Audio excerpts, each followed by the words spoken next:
दोस्तों नमस्कार। 4 पीएम पर आप सभी का बहुत-बहुत स्वागत है। मैं हूँ आपका दोस्त मयूर जानी।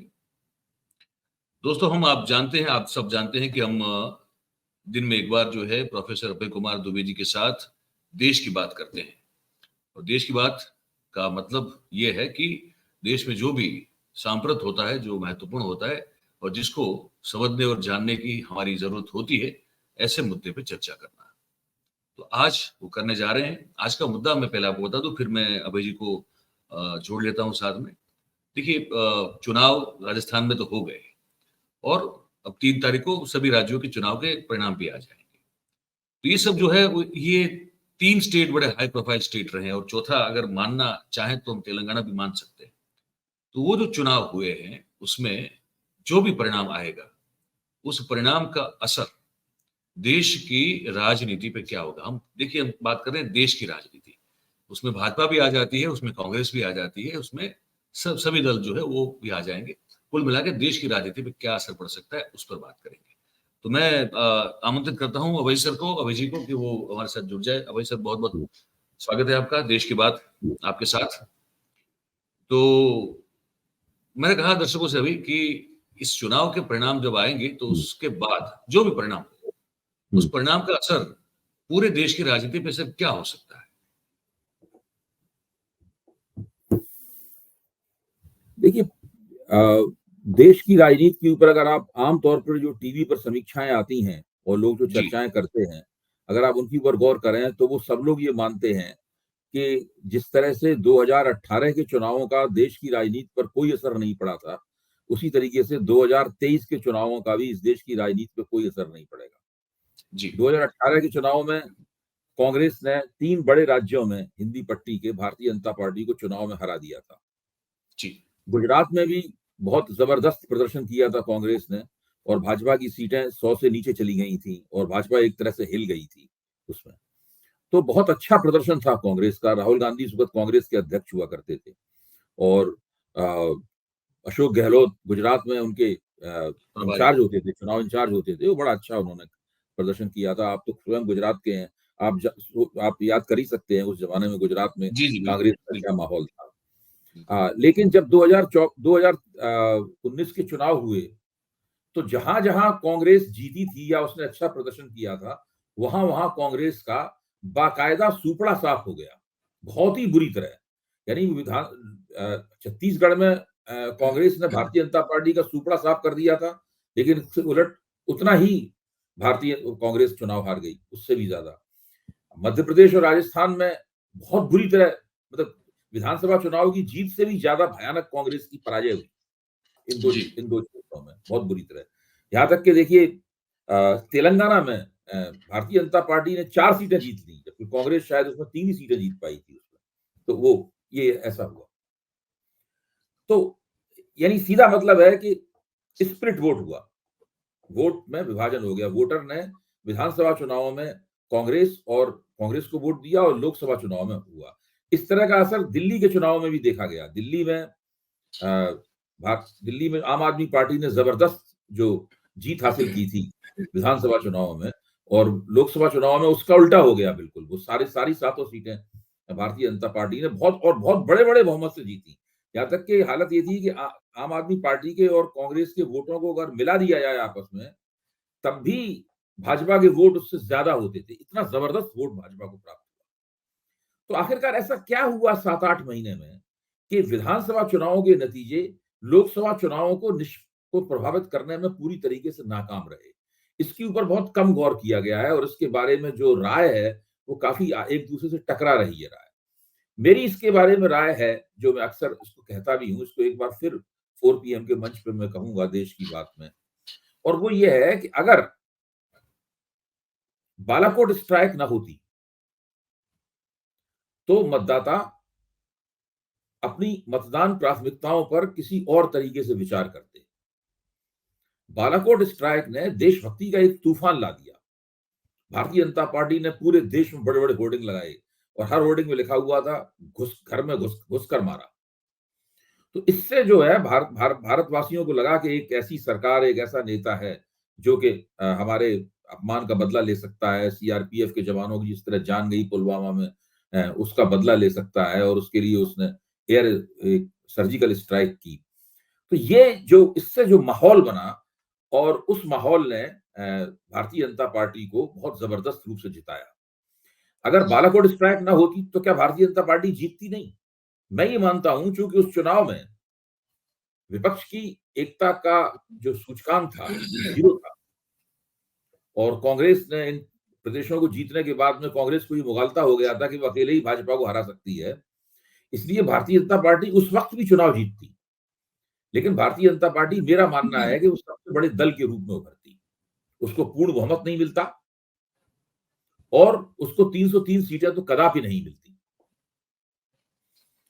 ये होता, मैं ये नहीं, भाजपा की सरकार बनती लेकिन वो सरकार नरेंद्र मोदी की मौजूदा सरकार के मुकाबले एक कमजोर सरकार होती, वो गठजोड़ सरकार होती और भाजपा को अपनी राजनीति करने के लिए अपने गठजोड़ सहयोगियों की सहमति की हमेशा आवश्यकता होती और नरेंद्र मोदी अगर प्रधानमंत्री बनते तो वो किसी और तरह के प्रधानमंत्री होते, वो अटल बिहारी वाजपेयी जैसे प्रधानमंत्री होते, क्योंकि पूर्ण बहुमत का प्रधानमंत्री कुछ और होता। मैं तो हमेशा मानता हूं अटल बिहारी वाजपेयी अगर पूर्ण बहुमत के प्रधानमंत्री होते तो वो नरेंद्र मोदी जैसे प्रधानमंत्री होते और नरेंद्र मोदी अगर अल्पमत जैसे प्रधानमंत्री होते तो वो अटल बिहारी वाजपेयी जैसे प्रधानमंत्री होते, क्योंकि जी। आपकी राजनीतिक परिस्थिति होती है ना, उसके हिसाब से आपको बनना पड़ता है।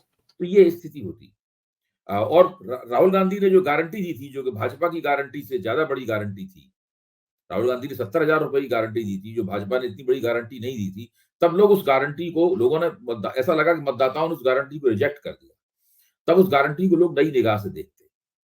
मैं ये मानता हूं कि मौजूदा विधानसभा चुनावों का परिणाम वैसा नहीं होगा जैसा कि 2019 में 2018 के विधानसभा चुनावों को हुआ था। 2024 में लोग नए तरीके से लोकसभा चुनाव के दांव पर विचार करेंगे, लोकसभा चुनाव के संदर्भ में विचार करेंगे। हालांकि रेटिंग एजेंसियां लगातार हमें ये समझाने की कोशिश कर रही हैं कि मोदी जी की लोकप्रियता बहुत आसमान पर है और बिल्कुल लोकप्रियता में कोई गिरावट नहीं आई है और हर जगह वो करेंगे। इसका एक मुझे झलक उस वक्त मिली जब एबीपी के संवाददाता अभिषेक उपाध्याय मध्य प्रदेश में कुछ एक मोहल्ले में जाकर लोगों से, मतदाताओं से बातचीत कर रहे थे। मतदाता साधारण थे, गैर राजनीतिक मतदाता थे। तो उसमें जब स्त्रियों से बात कर, उन्होंने सब सारे मतदाता कह रहे थे कि परिवर्तन होना चाहिए मध्य प्रदेश में। तो जब उन्होंने सब ये बात, सब मतदाता एक स्वर से बोल रहे थे, एक व्यक्ति नहीं कह रहा था उसमें कि भारतीय जनता पार्टी को। तो जब संवाददाता ने महिलाओं, स्त्रियों से पूछा कि 2024 में आप किसको वोट देंगी, तो मुझे सुनकर ताज्जुब हुआ कि स्त्रियों ने कहा कि परिवर्तन होना चाहिए, कांग्रेस को आना चाहिए, परिवर्तन होना चाहिए, कांग्रेस को आना चाहिए। मध्य प्रदेश में चूंकि कांग्रेस ही प्रमुख विपक्षी पार्टी है तो लोग भाजपा के विकल्प के रूप में उसी को देखते हैं। मेरा मानना है किसी दूसरे प्रदेश में जहां कांग्रेस नहीं होगी, कोई दूसरी पार्टी होगी, समाजवादी पार्टी उत्तर प्रदेश में है या बिहार में महागठबंधन है या दक्षिण भारत में या क्षेत्रीय शक्तियां हैं, तो लोग उन क्षेत्रीय शक्तियों को वोट देने के बारे में सोच सकते हैं। ऐसी बात नहीं, किसी व्यक्ति ने नहीं कहा कि मोदी को वोट नहीं देंगे। पुरुषों में कुछ लोगों ने कहा कि मोदी को वोट देंगे, ऐसी बात नहीं है। लेकिन वहां पर पहली बार मुझे ये सुनाई पड़ा कि परिवर्तन की बात लोग केवल विधानसभा के संदर्भ में ही नहीं कर रहे हैं, बल्कि लोकसभा के संदर्भ में भी कर रहे हैं। और इस बात ने मुझे आश्चर्यचकित किया। उसके बाद मैंने फिर बहुत इस बात की रोशनी में बहुत लोगों से बातचीत की और एक अंदाजा लगाया। तो मेरा मानना यह है कि जब 2024 की बारी आएगी और विधानसभा 3 दिसंबर के बाद में जब विधानसभा चुनावों की गर्मी खत्म हो जाएगी और लोग लोकसभा चुनाव के बारे में सोचना शुरू करेंगे, विपक्ष की एकता, इंडिया गठबंधन की एकता को नए सिरे से तैयार किया जाएगा, उसमें कांग्रेस भी लगेगी, विपक्षी पार्टियां भी लगेंगी। उसके बाद जो मई के महीने में जब लोकसभा चुनाव होगा, उसके लिए वोट पड़ेंगे, तो उसकी जो राजनीति होगी बहुत दिलचस्प होगी और वो राजनीति देश के लोकतंत्र में एक नए परिवर्तन का आगाज बन सकती है। अब सर उसमें 2 हाइपोथेटिकल सिचुएशन को अभी ज़हन में लाके बात करने की कोशिश करते हैं।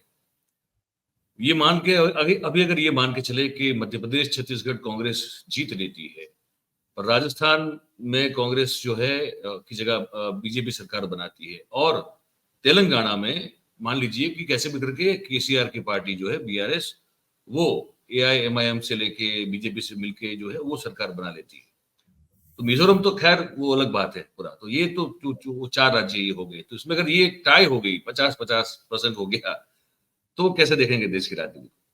नहीं, देखिए, इसमें देखना ये होगा चुनाव में लोग पार्टियां जीतती भी हैं, हारती भी हैं। सवाल ये है कि आप जीत हार की प्रकृति क्या है, जीत हार का किरदार क्या है, ये महत्वपूर्ण बात है। जी, अगर हम आज की तारीख में ये मान रहे हैं कि छत्तीसगढ़ और मध्य प्रदेश में कांग्रेस जीतेगी और मध्य प्रदेश में और राजस्थान में भारतीय जनता पार्टी जीत सकती है, तो हमें ये देखना होगा कि कांग्रेस वहां पर कैसा चुनाव लड़ रही है।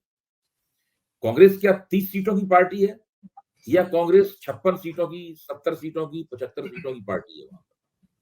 अगर राजस्थान में कांग्रेस 70-80 सीटें जीतती है चुनाव हारने के बावजूद, सरकार बीजेपी की बनती है और कांग्रेस इतनी सीटें जीतती है, तो मैं ऐसे मानूंगा कि ये कांग्रेस चुनाव नहीं जीत पाई, लेकिन ये काफी बड़ी सफलता रही। वैसे ही ऐसे भारतीय क्रिकेट टीम को वर्ल्ड कप का फाइनल हार गई, लेकिन सब लोग कह रहे हैं भाई क्या लाजवाब टीम थी, क्या लाजवाब जी, टीम थी, सब लोग कह रहे हैं। कोई भारतीय टीम का अपमान नहीं हुआ चुनाव। तो ऐसी पराजय जो है वो अपमानजनक नहीं होती है।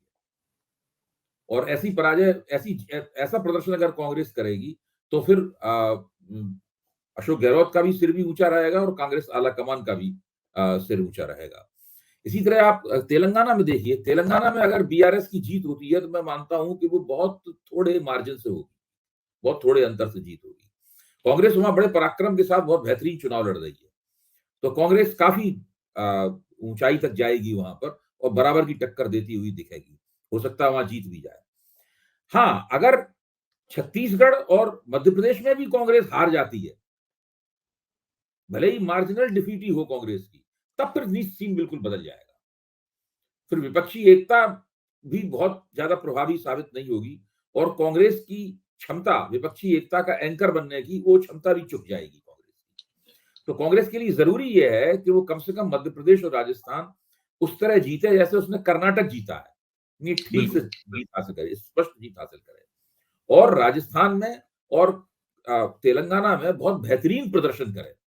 जीत हार जो भी हो, जीत गए तो बहुत अच्छा, और अगर हार भी गए तो इस तरह हारें जिस तरह लोगों, मतलब जो कि किसी को उनके कांग्रेस को सिर नीचा ना करना पड़े और वो गर्व के साथ कह सके कि आप देखिए ये क्या हुआ है। तो ये एक नजारा है, इस नजारे को हमें ध्यान में रखना चाहिए। अब उसी को आगे लेके चलते हैं कि ये ऑब्वियसली संभावनाओं की बात कर रहे हैं हम, क्योंकि राजनीति संभावना का एक क्षेत्र होती है। तो अ, अब ये मान के चले कि फॉर एग्जाम्पल मध्य प्रदेश, छत्तीसगढ़ जो है वो कांग्रेस जीत जाती है, हम्म, राजस्थान और तेलंगाना में बीजेपी जो है वो कुछ इतना अच्छा नहीं कर पाती और वहां भी समझ हम्म, लीजिए कांग्रेस आ जाती है। मतलब 4 राज्यों में अगर कांग्रेस आ जाती है फॉर एग्जाम्पल, तो हम्म, बतौर supreme leader of the Bharatiya Janata party हम्म, जो मोदी साहब बैठे हैं, हम्म। उनके उनकी राजनीति कैसे देखेंगे आप? अगर कांग्रेस सब राज्यों में जीत जाती है, आप ये कह रहे हैं? सभी। जी। हाँ, नहीं, देखिए भारतीय जनता पार्टी अभी से चिंतित है। पहली बात तो यह है कि 2018 की परिस्थिति में और 2023 की परिस्थिति में सबसे बड़ा अंतर तो यह है कि इन चुनावों से पहले विपक्ष की एकता का ताना बाना, शुरुआती ताना बाना बन चुका है। पहली बात तो यह है कि शुरुआती ताना बाना बन चुका है। तो उसमें हमेशा भाजपा को लगता है कि अगर ये विपक्षी एकता का इंडेक्स ऊंचा रहा तो सारे देश में उसको एक भाजपा विरोधी माहौल बनाने में मदद मिलेगी। और ये मदद पहले एक नैरेटिव बनाएंगे वो लोग। पहले तो 2019 में कोई विपक्ष का नैरेटिव था ही नहीं। इसीलिए आप देखिए ना कि गठजोड़ का असर क्या होता है। आप उत्तर प्रदेश का उदाहरण देखिए, उत्तर प्रदेश में सपा और बसपा ने गठजोड़ किया, उसके बावजूद भारतीय जनता पार्टी चुनाव जीत गई। ये तो मोटी मोटी बात है, लेकिन तब भी भाजपा की 10 सीटें कम हो गई थी। एक ऐसा गठजोड़ जिसके पीछे कोई नेशनल नैरेटिव नहीं था, उस गठजोड़ ने भी भारतीय जनता पार्टी की 2014 के मुकाबले 10 सीटें कम कर दी थी। इससे आप बिल्कुल। अंदाजा लगा सकते हैं कि विपक्षी गठजोड़ कहीं ना कहीं सत्तारूढ़ दल के लिए डैमेजिंग होता है। अब वो कितना डैमेजिंग होता है ये परिस्थितियां तय करती हैं, और गठजोड़ के लिए पृष्ठभूमि क्या है, किस तरह से वो अपनी राजनीति कर रहे हैं, अपनी कहानी जनता को कैसे सुना रहे हैं, उस पर निर्भर करता है। तो ये सब, इन चीजों को समझना बहुत जरूरी है। मेरा तो मानना यह है कि अगर कांग्रेस के नतीजे विपक्ष के लिए आश्वस्त कारक रहते हैं, मैं मोटे मोटे वैसे शब्दों का इस्तेमाल कर रहा हूं, आश्वस्त कारक रहते हैं, तो विपक्ष की एकता बहुत चमकदार होगी। इतनी चमकदार होगी वो सारे देश को एक कहानी सुनाएंगे और फिर ये पूरा देश उस कहानी के ऊपर ताजे दिमाग से विचार करेगा। वो इन जी, बिल्कुल। विधानसभा चुनावों के परिणामों की रोशनी में उनकी ऊपर विचार करेगा। तो और ये अगर वो कहानी आगे बढ़ती है, देखिए हमेशा याद कीजिए इस तरह विक्ट्री स्नोबॉल होती है। जो पार्टी जीतती है फिर आप देखते हैं भले ही धीरे-धीरे करके आगे निकल जाती है, जीतती चली जाती है। उसी तरह डिफीट भी स्नोबॉल होती है। जो जो स्नोबॉल का मतलब ये है कि बर्फ का एक गोला आप लुढ़काएँ तो धीरे-धीरे दूर आस-पास की बर्फ समेटता हुआ बड़ा हो जाता है बड़ा लुढ़कते हो हुए। जाता है। हाँ, तो इसी तरीके से डिफीट भी जो है, डिफीट का गोला भी धीरे-धीरे करके बहुत बड़ा हो जाता है। तो जो सिलसिला शुरू होता है, मोदी को सिलसिले को ब्रेक करने के लिए बहुत असाधारण कदम उठाने पड़ेंगे। अगर वो विधानसभा चुनाव में निराशाजनक प्रदर्शन करते हैं, तो उन्हें उस सिलसिले को ब्रेक करने के लिए बहुत ही असाधारण कदम उठाने पड़ेंगे। उन्हें वैसे भी मैं मानता हूँ कि भाजपा को एक ऐसे मुद्दे की तलाश है, जिससे वो फिर से देशभक्ति का तूफान पैदा कर सके। वो मुद्दा उसे पाकिस्तान दे सकता है, तो मुद्दा उसे चीन दे सकता है और वो मुद्दा उसे कोई भी ऐसी घटना है जिसके आधार पे वो उस मुद्दे को गढ़ सकते हैं, बस अब पता नहीं कि वो घटना कहाँ से आएगी, वो मुद्दा कहाँ से प्रकट होगा। जी, पर उसमें मैंने कहा ना एक पॉइंट जो है कि तो अगर ये हुआ हाइपोथेटिकली तो नरेंद्र भाई की जो निजी मतलब एक एक इतने बड़े लीडर के तौर पर जो उनकी राजनीति अब तक जो चमक रही है, उस पर कोई असर कोई देख रहे हैं आप किसी भी तरह का? अगर ये सब जीत देखिए, गई ये इस तो? पर निर्भर करता है कि उनकी सीटें कम कितनी होती हैं। अगर नरेंद्र भाई की सीटें 30-40 ही कम हुई यानी वो बहुमत की सरकार नहीं रह गए। और मैं इसलिए कह रहा हूँ सर, क्योंकि वो हर जगह अपने चेहरे पे चुनाव लड़े हैं। हाँ, उन्होंने हाँ, उन्होंने बात सही है आपकी। हर देखिए, मुख्यमंत्री के खिलाफ नेताओं उनका में खुद का नेताओं में काफ़ी निर्लज्जता होती है। सब राज्यों में अपने चेहरे पे चुनाव लड़ते हैं, हार जी, जाते हैं। तो क्या अगली बार फिर वही काम नहीं करते हैं? अब कर्नाटक में उन्होंने अपने चेहरे पे चुनाव लड़ा, लेकिन हार गए। हिमाचल में अपने चेहरे पे चुनाव लड़ा, लेकिन हार गए। बहुत से चुनाव वो हार जाते हैं। दिल्ली में 2 बार उनकी पार्टी कितनी बुरी तरह चुनाव में हारी। तो ये तो उससे उनके ऊपर कोई असर नहीं पड़ता। मैं तो ये ऐसा नहीं है कि उनको बहुत ही कोई शर्म आ जाएगी और वो अगले अपने चेहरे पे फिर चुनाव लड़ने से परहेज करेंगे। वो ऐसा कुछ नहीं करेंगे। नहीं वो तो नहीं करेंगे। देखा ये जाएगा हाँ, वो देखा ये जाएगा कि उनको सीटें कितनी मिलती हैं।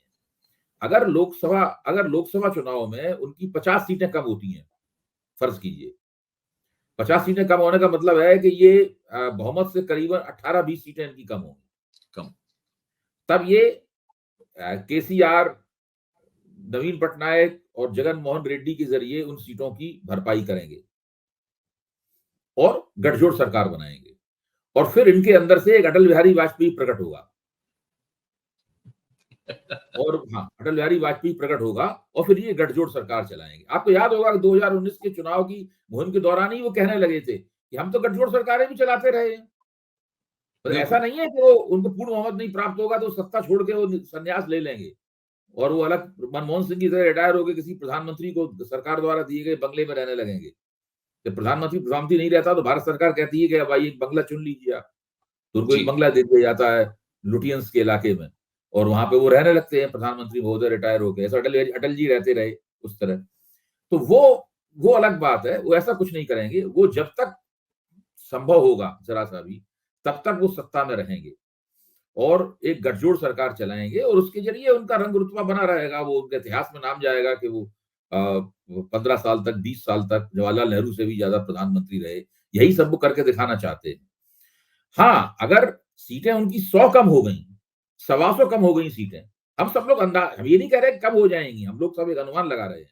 अगर जी। 125 सीटें कम हो गई, तो भारतीय जनता पार्टी के अंदर ही उनके नेतृत्व के ऊपर सवालिया निशान लग जाएगा।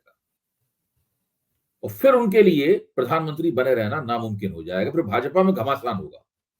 उनसे पूछा जाएगा कि भाई आपने सत्ता दिलाने का जो वायदा किया था, वो क्यों सत्ता आपने नहीं दिलाई? फिर उनके लिए मुश्किल होगा प्रधानमंत्री पद, गठजोड़ सरकार का प्रधानमंत्री बनना।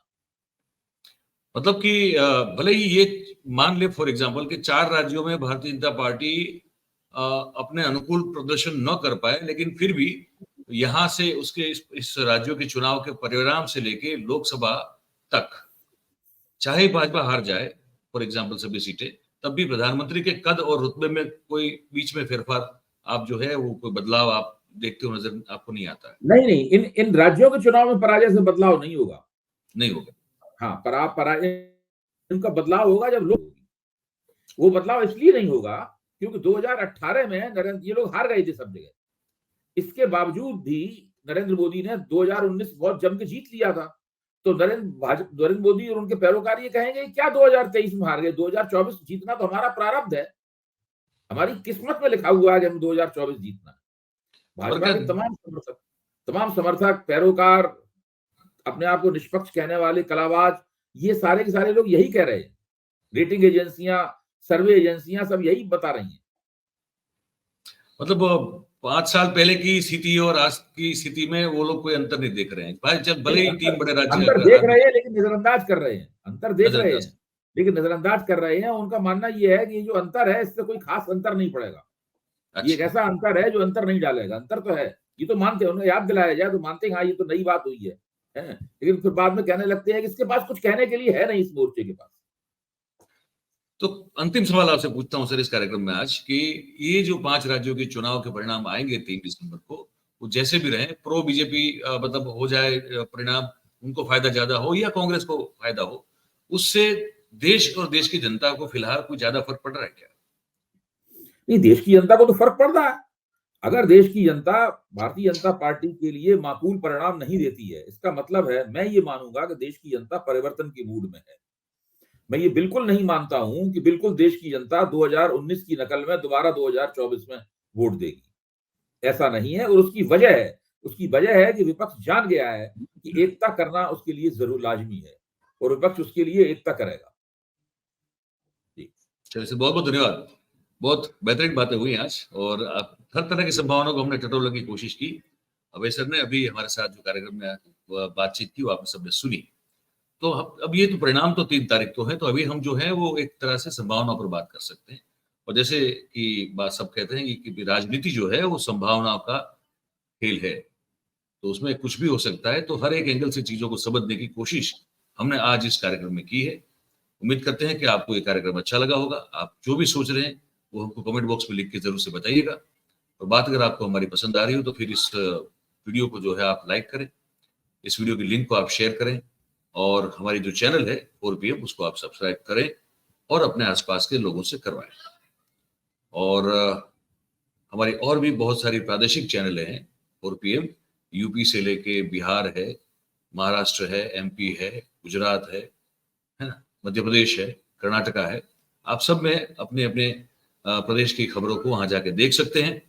और आखिर में एक बात हम हमेशा कहते हैं, आज भी कहेंगे कि हमारा ये जो आप देख रहे हैं उसमें एक ज्वाइन वाला बटन है। अगर उस बटन को आप दबाएंगे तो हमें आपका समर्थन और आपसे प्रोत्साहन मिलता रहेगा। बस यही कहना था आज। बहुत बहुत धन्यवाद करते हैं उन सभी का जो इस कार्यक्रम में हमारे साथ जुड़े। Thank you very much.